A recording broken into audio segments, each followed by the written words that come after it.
Bismillahirrahmanirrahim. Assalamualaikum warahmatullahi wabarakatuh. Waalaikumsalam warahmatullahi Waalaikumsalam. Selamat pagi dan salam sejahtera untuk kita semua.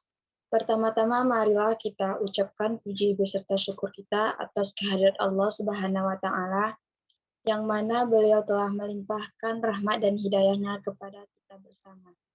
Sehingga kita telah dapat berkumpul di ruang Zoom pada pagi hari ini. Kemudian salawat beriringan dengan salam tak lupa pula kita hadiahkan untuk junjungan kita, yakni Nabi besar Muhammad Sallallahu Alaihi Wasallam. Yang sama-sama kita hormati yaitu dosen pengampu pada mata kuliah perencanaan pembelajaran PLS yaitu Ibu Fevi dan Bapak Natsir. Selanjutnya teman-teman yang berbahagia. Pada kesempatan kali ini kami dari kelompok 2 yang beranggotakan saya sendiri Wilda Febrianti sebagai moderator, Nadila Permatasari, Sophia Paramita Anora, dan Zulia Veronica. Pada kesempatan kali ini kami akan menyampaikan materi yaitu tentang penentuan dan penyusunan materi pembelajaran PLS. Materi pertama akan dijelaskan oleh rekan saya, Paramita. Kepada saya dipersilahkan.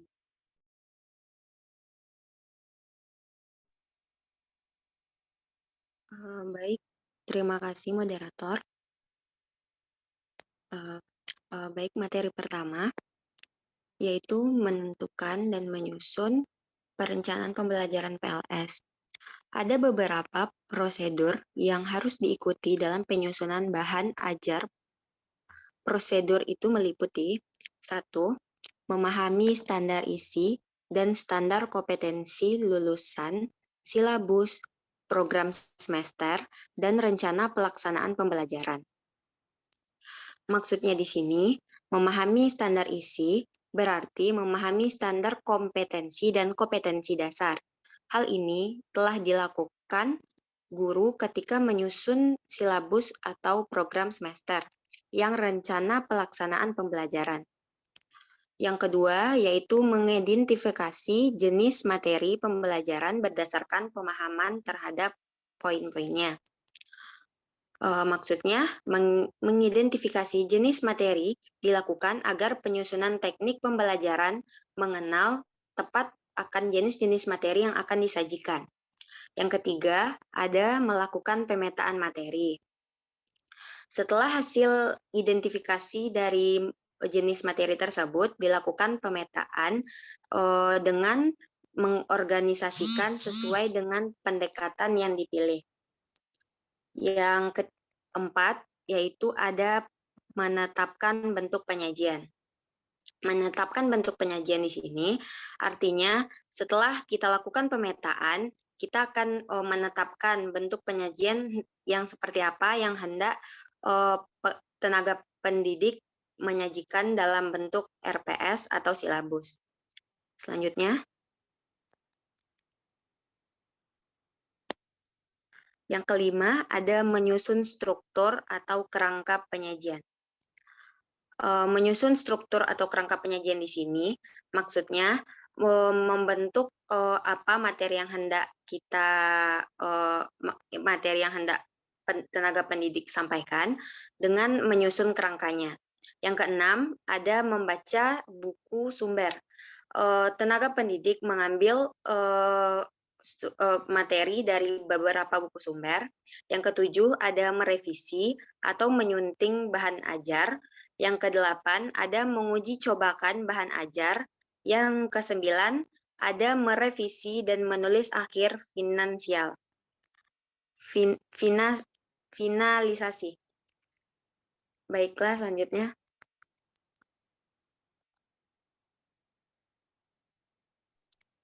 Terima kasih kepada Sophia.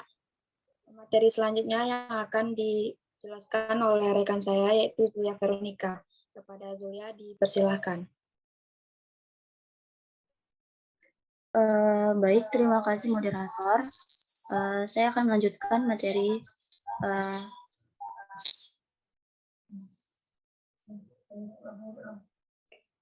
Saya akan melanjutkan materi dari Sophia Paramita tadi.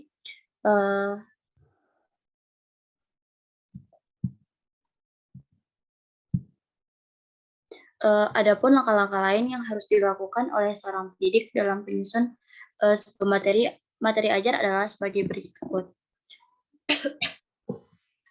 Yang pertama, identifikasi standar kompetensi dan kompetensi dasar, yaitu menentukan materi pembelajaran merupakan acuan atau tahapan awal dari langkah-langkah dalam penentuan materi ajar dan harus dilakukan terlebih dahulu yang mengacu pada aspek-aspek kebutuhan kompetensi yang harus dipelajari atau dikuasai oleh peserta didik.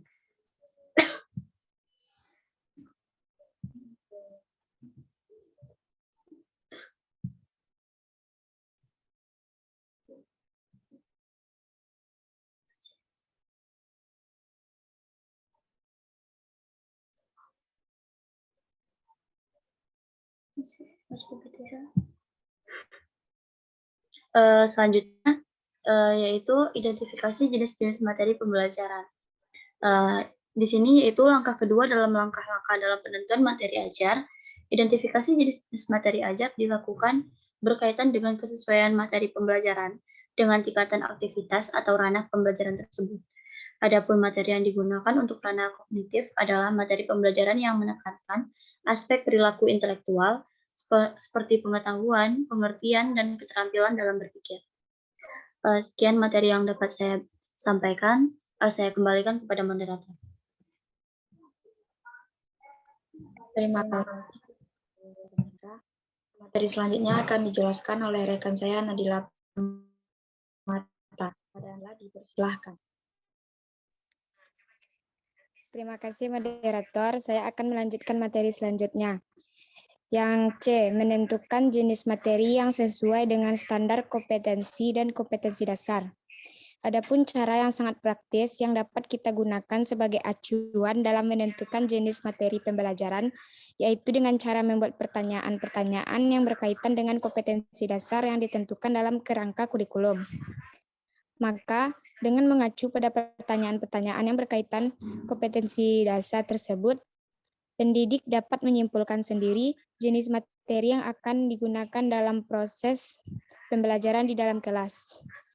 Di samping itu, pendidik dapat juga menentukan jenis materi tersebut apakah bersifat fakta, konsep, prinsip, prosedur, aspek psikomotor, maupun jenis afektif.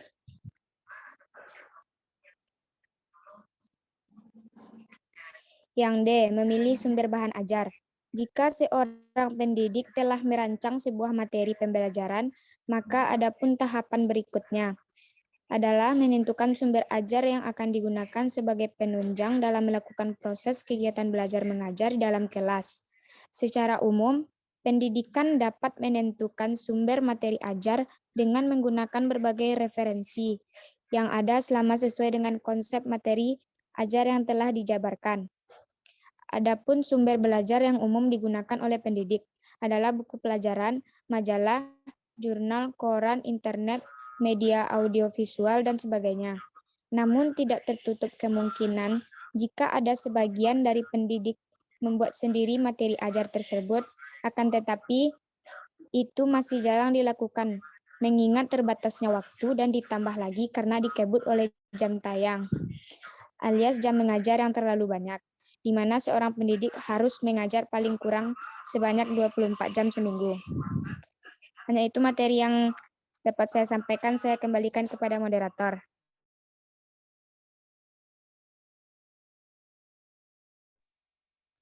Terima kasih saya ucapkan kepada Nadila. Baiklah kepada teman-teman semua. Hanya itulah materi dari kelompok kami. Kita masuk ke sesi selanjutnya yaitu sesi penambahan materi. Jika ada dari teman-teman yang ingin menambahkan materi, disilahkan untuk raise hand.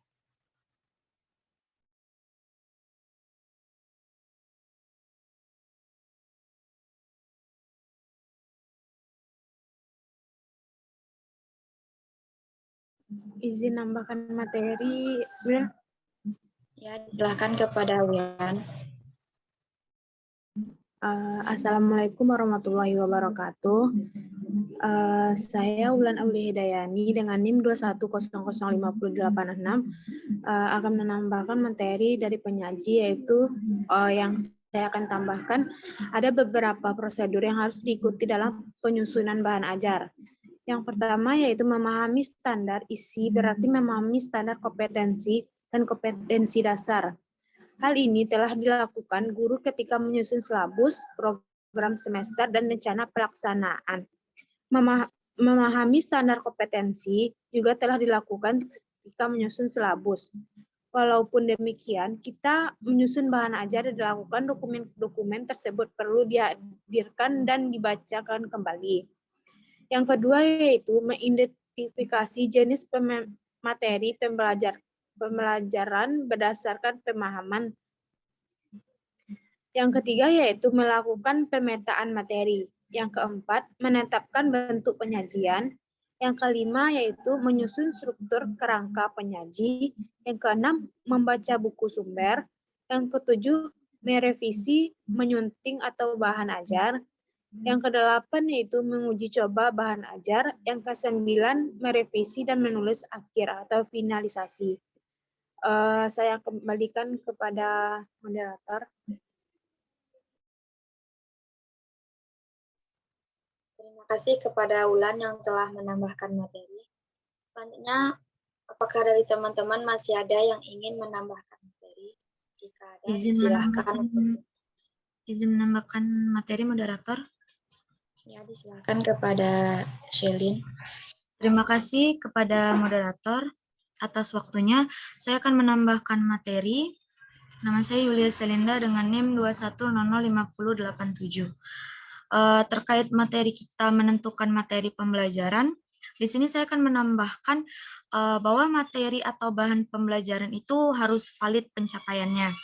Apa pencapaian yang akan dicapai, itulah rencana-rencana yang akan disusun.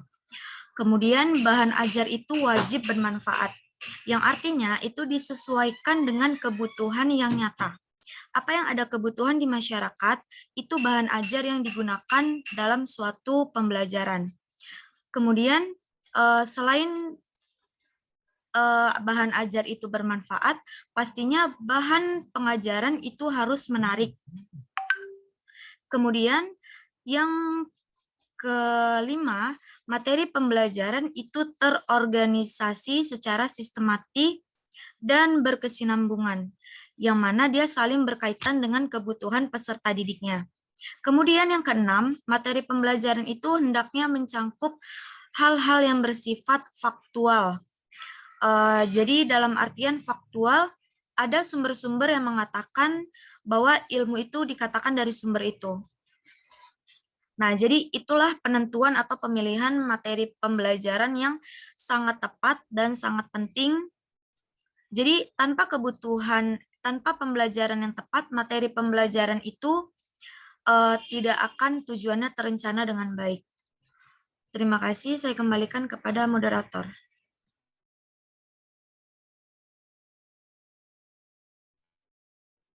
Terima kasih kepada Ashley yang sudah menambahkan materi. Masih ada dari teman-teman yang menambahkan materi.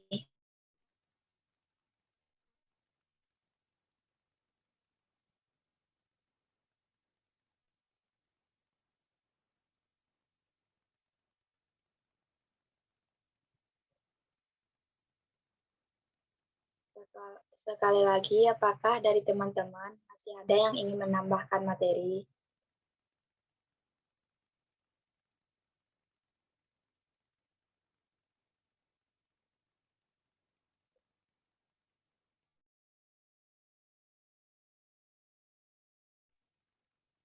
Baik, jika tidak ada, kita lanjut ke sesi selanjutnya, yaitu sesi diskusi. Jika dari teman-teman ada yang ingin bertanya, disilahkan untuk raise hand.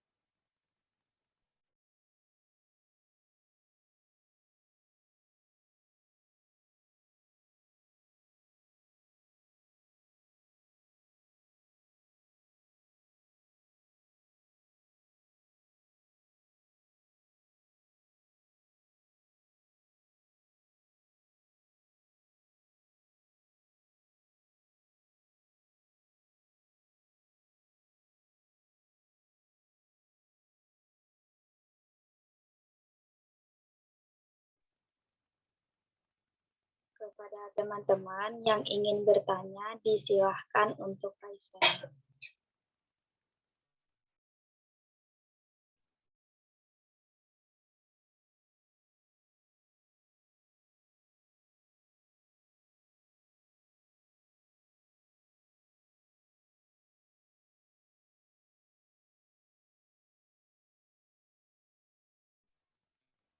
Disilahkan kepada Mutia Liatra untuk bertanya. Baik, terima kasih moderator. Baik, saya akan bertanya kepada kelompok penyaji, yaitu menurut kelompok penyaji, apa saja komponen dasar yang menjadi pertimbangan di dalam menyusun suatu program pembelajaran? Sekian, terima kasih.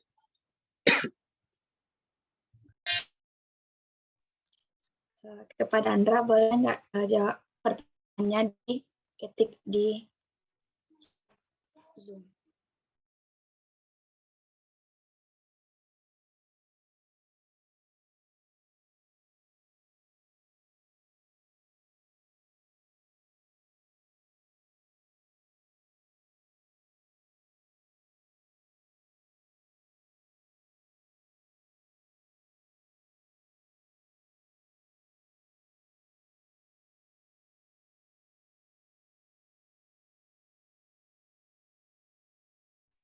Kepada teman-teman, mungkin di stop dulu ya.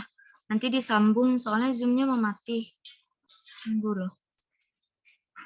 Nanti kita masuk lagi ya. Tapi masih ada 6 menit lagi. Tunggu, matikan aja dulu. Matikan aja.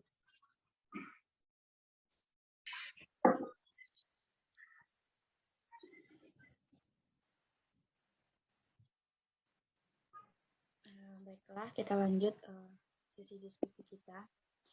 Tadi Saudara Andra sudah bertanya. Pertanyaan Saudara Andra tadi itu terkait dengan program PLS. Sedangkan materi kita sekarang itu tentang pembelajaran PLS.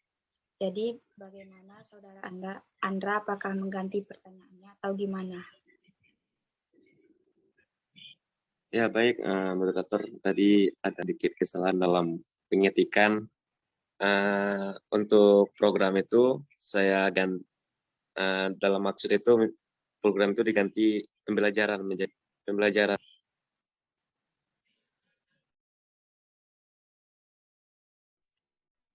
Baik, terima kasih kepada Andra. Baiklah, pertanyaan Andra akan dijawab oleh rekan saya, yaitu Sophia Paramita.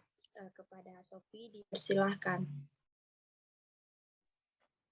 Baiklah, terima kasih moderator. Saya akan menjawab pertanyaan dari Saudara Andra, yaitu pertanyaannya, menurut kelompok penyaji, komponen apa saja yang menjadi dasar untuk jadi pertimbangan dalam menyusun suatu aspek dalam pembelajaran atau suatu materi pembelajaran, begitu. Jadi di sini komponen komponen dalam menyusun perencanaan pembelajaran, yang pertama yang dari saya dapat dari referensi, satu, ada identitas mata pelajaran. Identitas mata pelajaran. Komponen ini meliputi satuan pendidikan, kelas, semester, program studi, mata pelajaran, dan jumlah pertemuan. Yang kedua, yaitu komponennya standar kompetensi. Komponen ini adalah kualifikasi dalam kemampuan minimal dari peserta yang menggambarkan penguasaan pengetahuan, sikap, serta keterampilan yang berharap mampu tercapai pada setiap kelas atau setiap pertemuan dan setiap semester untuk semua mata pelajaran. Yang ketiga, yaitu ada komponen kompetensi dasar. Komponen ini merupakan sejumlah kemampuan yang harus dimiliki oleh peserta pada mata pelajaran tertentu dan nantinya menjadi sebagai rujukan dalam penyusunan indikator kompetensi. Yang keempat, ada komponen indikator pencapaian kompetensi. Maksudnya di sini, perilaku yang dapat diukur dan observasi untuk menunjukkan pencapaian kompetensi dasar yang akan menjadi acuan penilaian pada suatu mata pelajaran. Yang kelima ada komponen tujuan pembelajaran. Maksudnya penggambaran proses dan hasil belajar yang harapan dapat tercapai oleh peserta dengan menyesuaikan kompetensi dasar. Yang keenam ada materi ajar. Materi ajar berisikan fakta, prinsip, konsep, serta prosedur yang relevan atau yang nyata, yang tertulis, dan sesuai dengan rumusan indikator pencapaian kompetensi. Yang ketujuh ada komponen alokasi waktu. Menyesuaikan keperluan dalam pencapaian kompetensi dasar dengan beban belajar. Yang kedelapan ada metode pembelajaran. Komponen ini merupakan tenaga pendidik guna dalam mewujudkan suasana dan proses pembelajaran yang efektif sehingga peserta bisa mencapai kompetensi dasar hingga seperangkat indikator yang telah ditetapkan pada rencana pembelajaran. Yang kesembilan ada komponen kegiatan pembelajaran terdiri dari pendahuluan kegiatan awal pada suatu pertemuan pembelajaran yang dapat membangkitkan motivasi serta perhatian peserta didik. Pada bagian pendahuluan ada bagian inti proses pembelajaran untuk mencapai kompetensi dasar. Terus dalam kegiatan pembelajaran ada bagian penutup kegiatan yang terlaksana dalam mengakhiri aktivitas pembelajaran. Yang ke-10, komponen terakhir ada penilaian hasil belajar, menyesuaikan dengan indikator dan pencapaian kompetensi yang mengacu dalam standar penilaian. Baiklah, terima kasih. Hanya itu saya kembalikan kepada moderator. Terima kasih kepada Sofia yang telah menjawab pertanyaan Andra. Kepada teman-teman semua, apakah ada yang ingin menambahkan jawaban dari Sofia? Jika ada, disilakan untuk raise hand.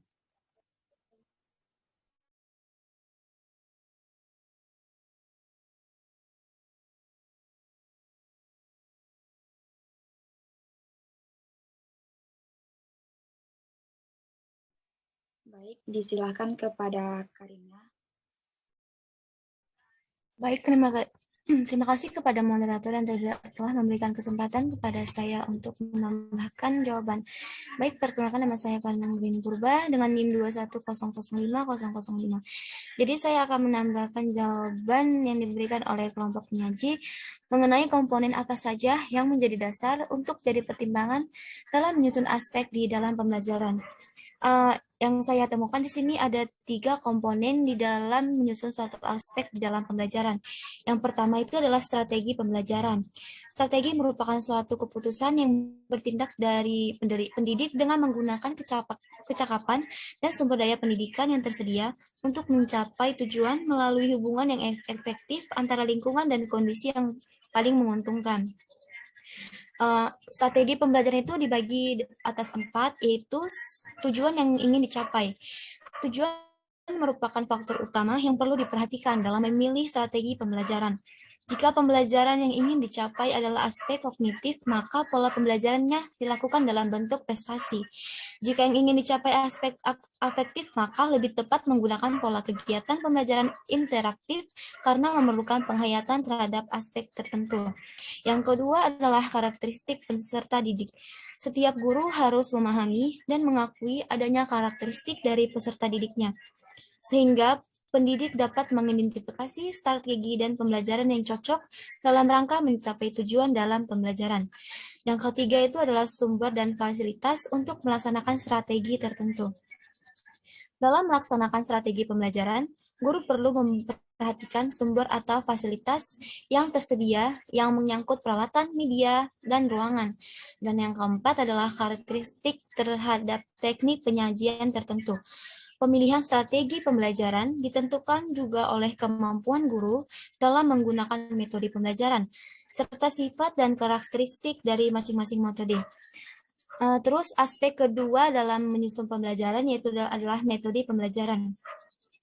Metode pembelajaran dapat diartikan sebagai cara-cara yang dilaksanakan untuk mengadakan interaksi belajar mengajar dalam rangka mencapai tujuan pembelajaran.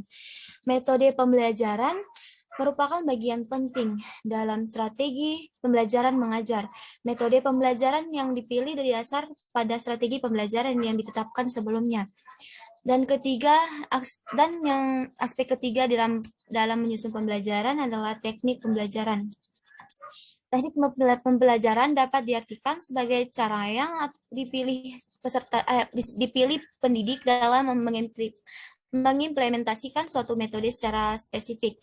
Jadi strategi pembelajaran memiliki pengertian yang lebih luas daripada metode pembelajaran dan teknik pembelajaran. Strategi pembelajaran terdiri dari metode dan teknik. Proses belajar mengajar efektif memerlukan penggunaan strategi, metode, dan media dalam pembelajaran yang tepat. Sekian penambahan jawaban dari saya kembalikan kepada moderator.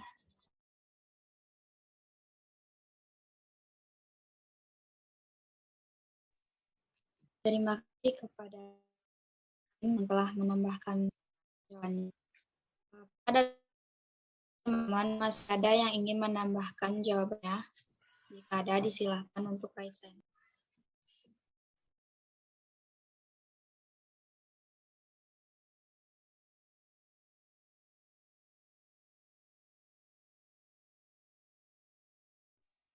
Kepada Yulia Shilinda dipersilahkan.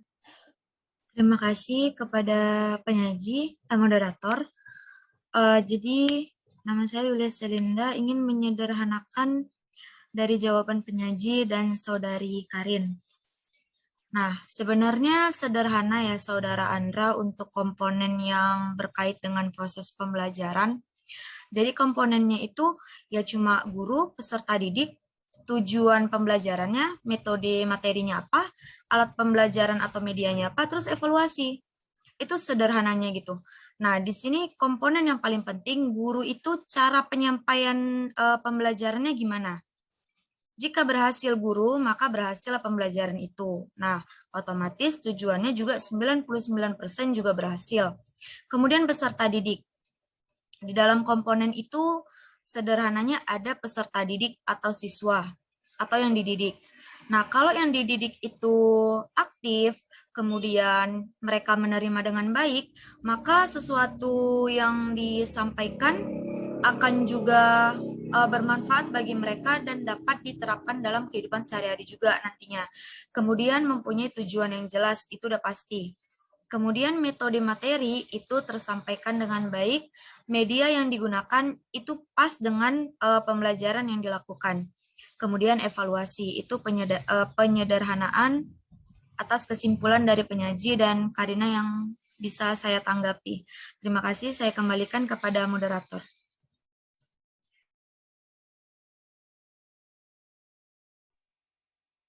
Terima kasih kepada Sherin yang telah menambahkan jawabannya. Teman-teman, apakah masih ada yang ingin menambahkan jawabannya?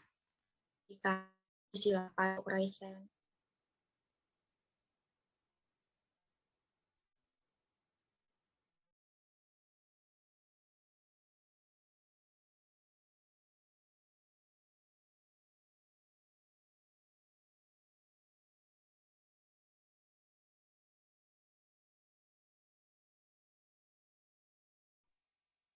Sekali lagi, kepada teman-teman yang ingin menambahkan jawabannya, dipersilahkan.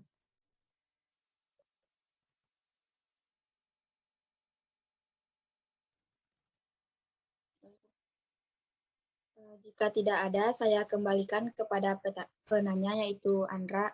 Bagaimana Andra dengan jawaban yang telah diberikan oleh teman-teman kita semua? Baik, terima kasih kepada kelompok penyaji dan teman-teman semua yang telah menjawab pertanyaan dari saya. Saya sudah merasa dan mengerti atas jawabannya. Sekian, terima kasih.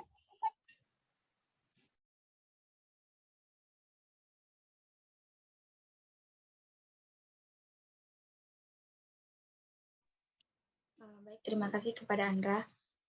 Selanjutnya, apakah dari teman-teman masih ada yang ingin bertanya?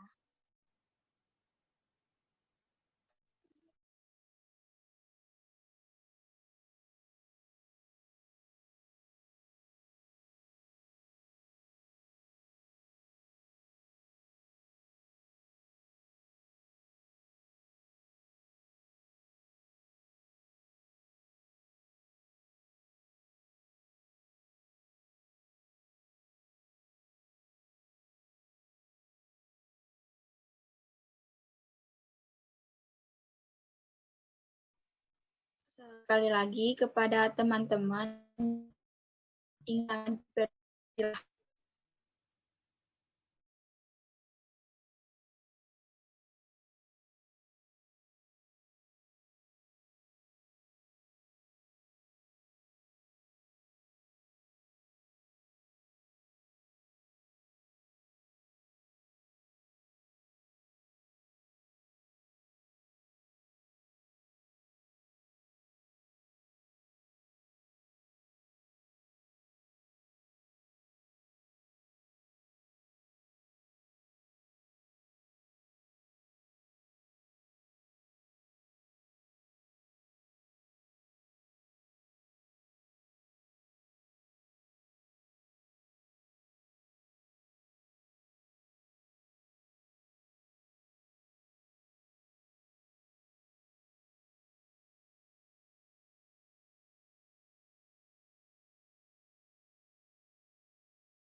Atau teman-teman ada yang ingin menyanggah atas jawaban dari teman-teman kita semua tadi, dipersilahkan juga.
Apakah Saudara Ilham tidak ingin bertanya atau menyanggah?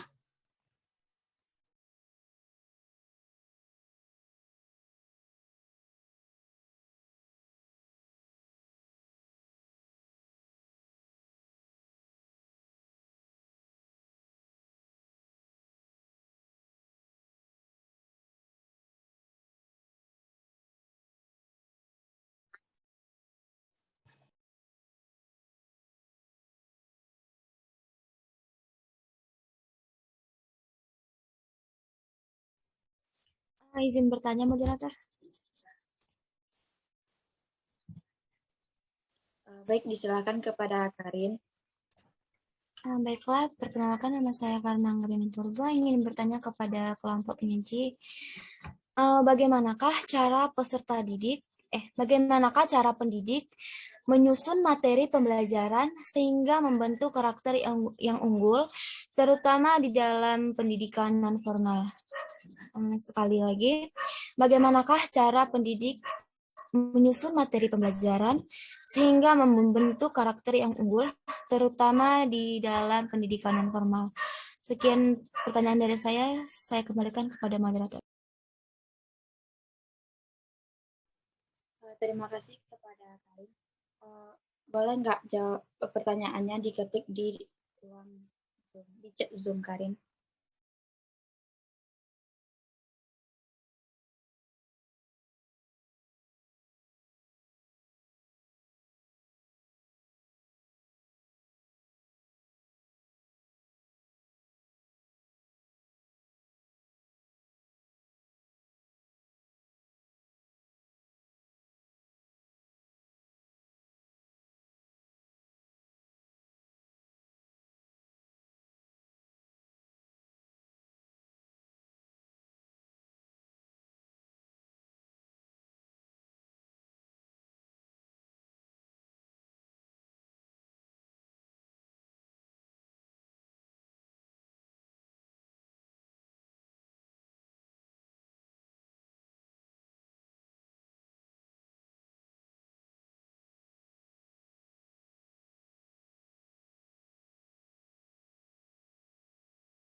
Terima kasih kepada Karin yang telah bertanya. Baiklah, apakah dari teman-teman ada yang bisa menjawab pertanyaan dari Karin? Jika ada, disilakan untuk raise hand.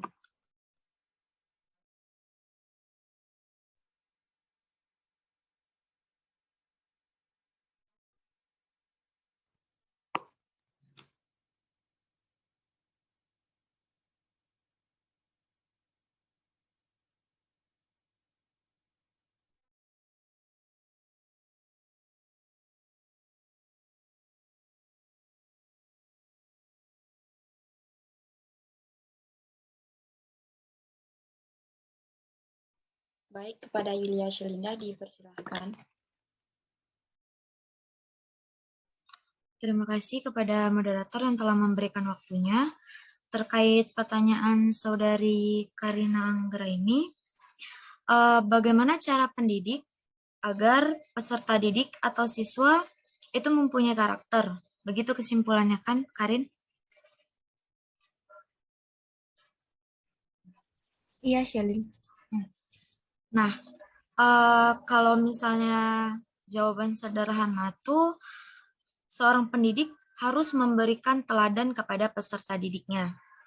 Jadi pendidik ini kan itu orang tua ya di sekolah. Kita juga sebelumnya pernah sekolah SD, SMP, bahkan SMA. Bagaimana perilaku guru di sekolah itu pasti harus kita ambil baiknya, kita buang buruknya. Tapi nggak semua peserta didik bisa membuang buruknya. Bahkan buruknya itu bisa ditelan mentah-mentah oleh peserta didiknya. Maka semaksimal mungkin itu pendidik harus memberikan contoh yang baik agar menjadi teladan. Nah, kemudian di sekolah itu ada yang namanya pendidikan karakter. Di pendidikan karakter mungkin aja pendidik itu bisa memberikan penghargaan atau apresiasi kepada peserta didik. Karena begini, sekarang banyak kita jumpain, mungkin teman-teman pada tahu banyak kita jumpain yang pendidik itu kurang mengapresiasi peserta didik.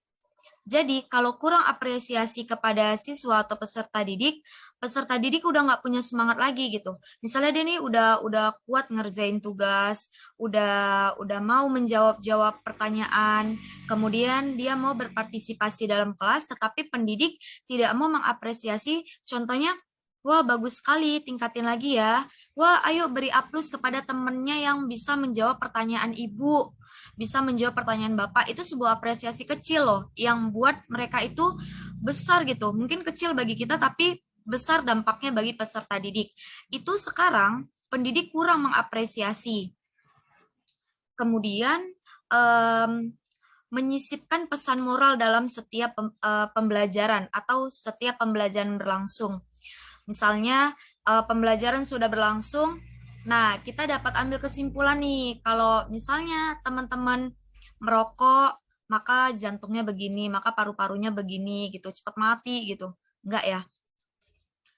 Nah, atau ada bisa menyebabkan mudah sakit, contohnya begitu. Jadi kayak menyisipkan pesan moral, kalau kalian baik sama orang, contohnya begitu, nanti orang bakal baik sama kalian. Kalaupun orang nggak baik sekarang, nanti ke depannya juga ada orang baik. Kalaupun nggak orang yang baik itu kita baikin, nanti ada orang lain yang baik sama kita. Mungkin kayak gitu. Pendidik itu bisa kasih contoh kepada peserta didiknya, menyisipkan pesan-pesan moral yang bisa disampaikan. Tidak banyak, sederhana aja, tapi setiap pembelajaran dikasih pesan moral gitu. Kemudian pendidik ini harus jujur atau open-minded. Yang di dalam strategi pendidikan karakter itu emang open-minded. Ini agar memberitahu siswa bahwa manusia itu nggak pernah luput dari kesalahan. Dan seorang pendidik jangan sungkan untuk meminta maaf jika salah. Banyak nih penyakit-penyakit pendidik itu lupa atau tidak suka meminta maaf. Misalnya, maaf ya anak-anak, ibu terlambat. Maaf ya anak-anak, ibu tadi sedikit ada urusan. Maaf ya teman-teman, maaf ya anak-anak, ibu atau bapak gitu kan, salah dalam menyampaikan materi. Jadi itu aja, kemudian menanamkan leadership bagaimana menjadi pemimpin yang baik ke depannya. Itu aja yang dapat saya sampaikan. Saya kembalikan kepada moderator.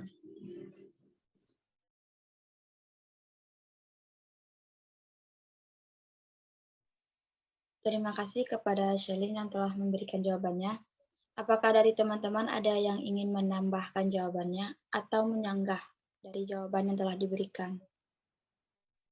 Izin moderator.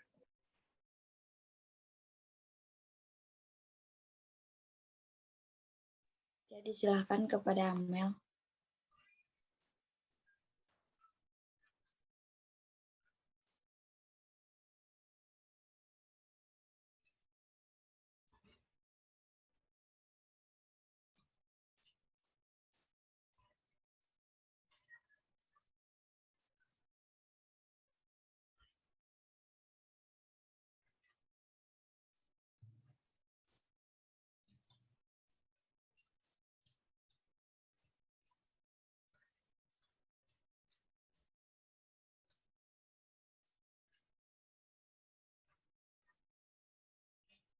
Izin menambahkan moderator.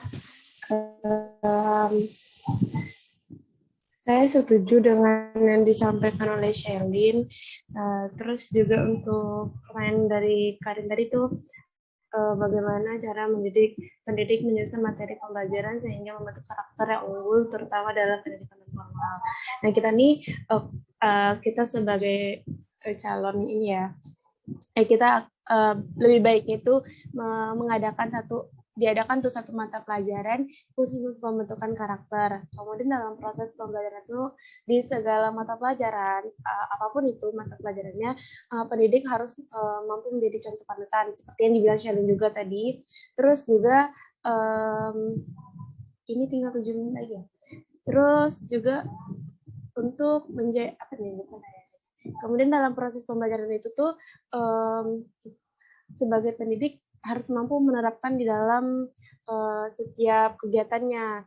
Jadi diimplementasikan apa-apa saja hal-hal yang berkaitan dengan pembentukan karakter, misalnya dari hal sopan santun, saling menghargai, dan lain sebagainya. Sekian tambahan dari saya, moderator.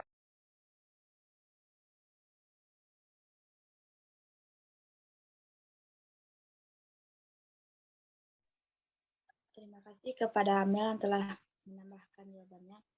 Kepada teman-teman yang masih ingin menambahkan jawabannya, dipersilakan.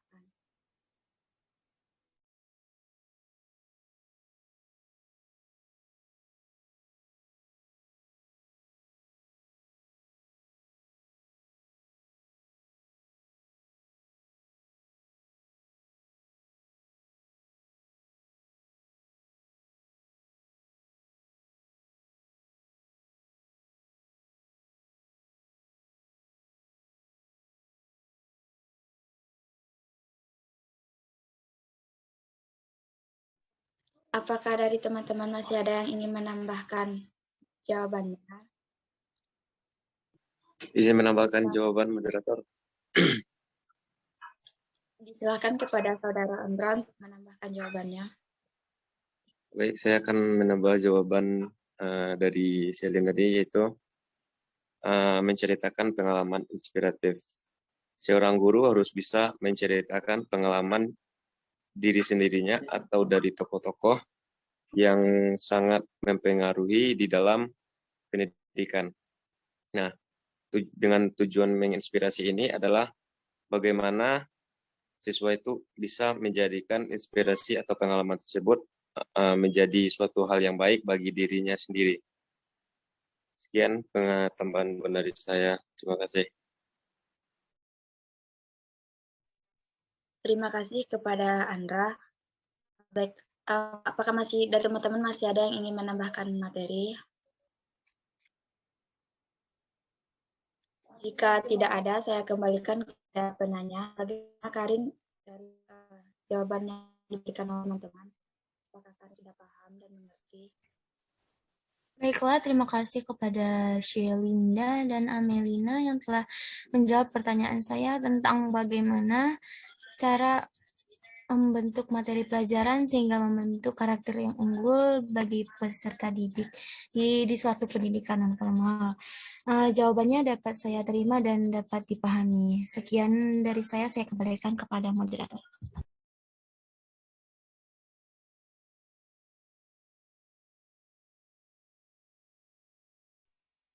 Baiklah, terima kasih kepada teman-teman yang sudah berpartisipasi dalam diskusi kita pada pagi hari ini. Baiklah, kesimpulan dari diskusi kita pagi hari ini yaitu dalam menyusun dan merencanakan perencanaan pembelajaran mempunyai komponen yang sangat berkaitan dengan proses pembelajaran, yaitu guru atau pendidik, peserta didik, tujuan, metode materi, alat pembelajaran atau media, dan evaluasi. Nah, ini yang dikatakan merencanakan secara berkesinambungan. Kemudian, jadi pendidik harus mempunyai prinsip dan open-minded karena pendidik adalah contoh nyata untuk para peserta didiknya. Baiklah, itulah diskusi kita pada pagi hari ini. Saya sebagai moderator mohon maaf apabila ada kesalahan. Saya sudahi dengan Assalamualaikum warahmatullahi wabarakatuh. Waalaikumsalam warahmatullahi Waalaikumsalam warahmatullahi wabarakatuh. Terima kasih penyaji. Ya, jangan keluar dulu ya, mau di screenshot.